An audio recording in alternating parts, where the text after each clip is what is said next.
See if this roof can be repaired.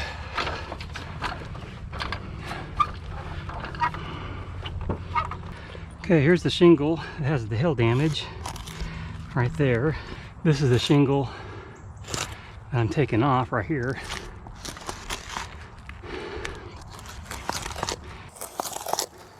Now this shingle goes up. Whoops.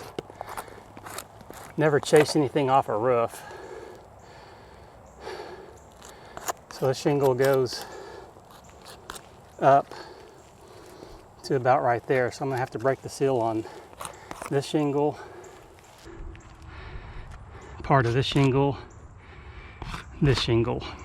So I'm gonna break the seal on this shingle replacing first. It's best to start at one end.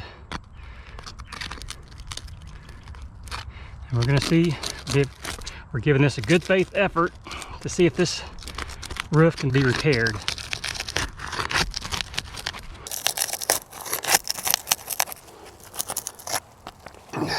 To replace a shingle, you need the experience or skill, you need the tools, and the desire. There. Okay, that one's... So we gotta lift this one up to get to the nails underneath it. And we gotta unseal this one to get to these nails.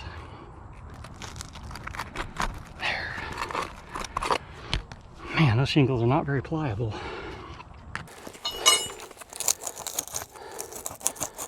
You can see why contractors don't like to repair shingles.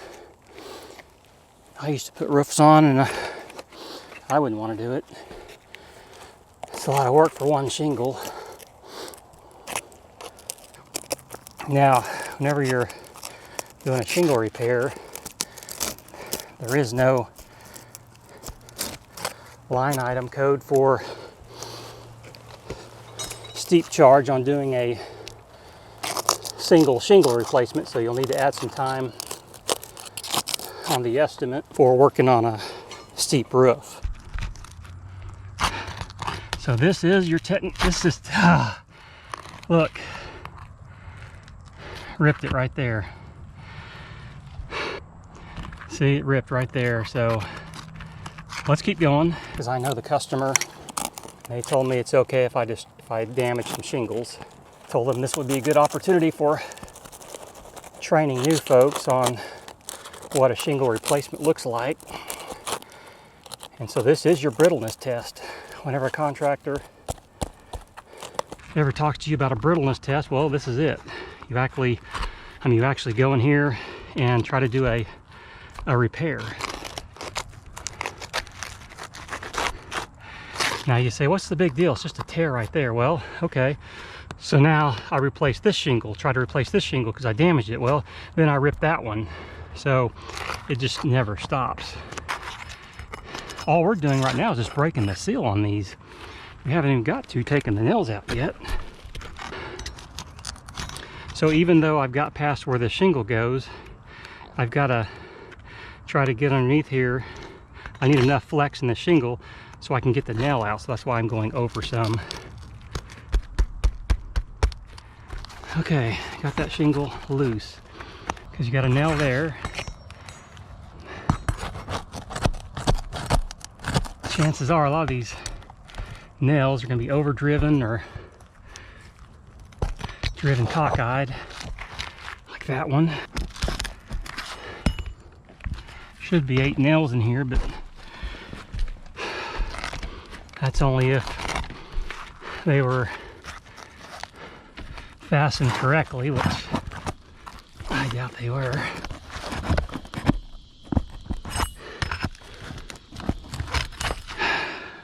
This one I can just get the nail without getting underneath the shingle. Try to get all these nails out, man. 1.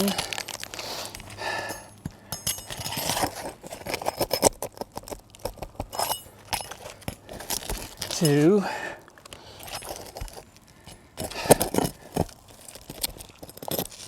3.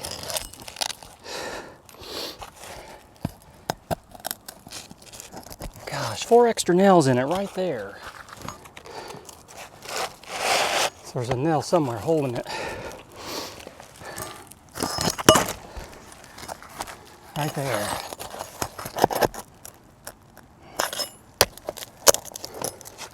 Whew. Obviously, I damaged the shingle here, but you can see right here, the sealant transfer.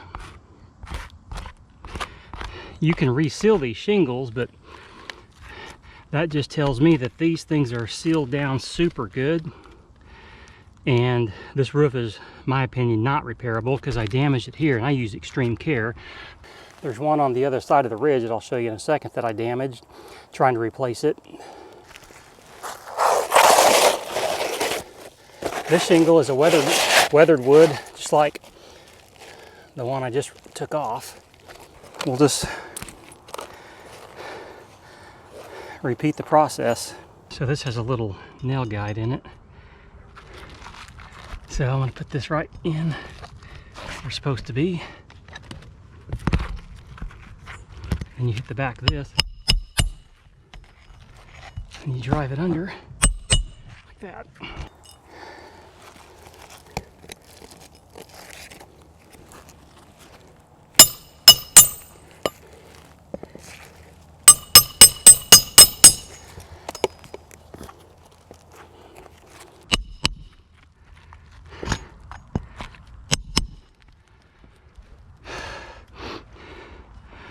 Okay, so I will finish nailing those in, and then I've got some roof sealant and I'm going to seal down these shingles that I unsealed to replace that shingle. So that's how a shingle replacement is done. Now if you go across the peak here, this is another one I did yesterday. Then I realized my GoPro wasn't on. See, I pushed through the shingle there, so I tore it. And then I tore the shingle here.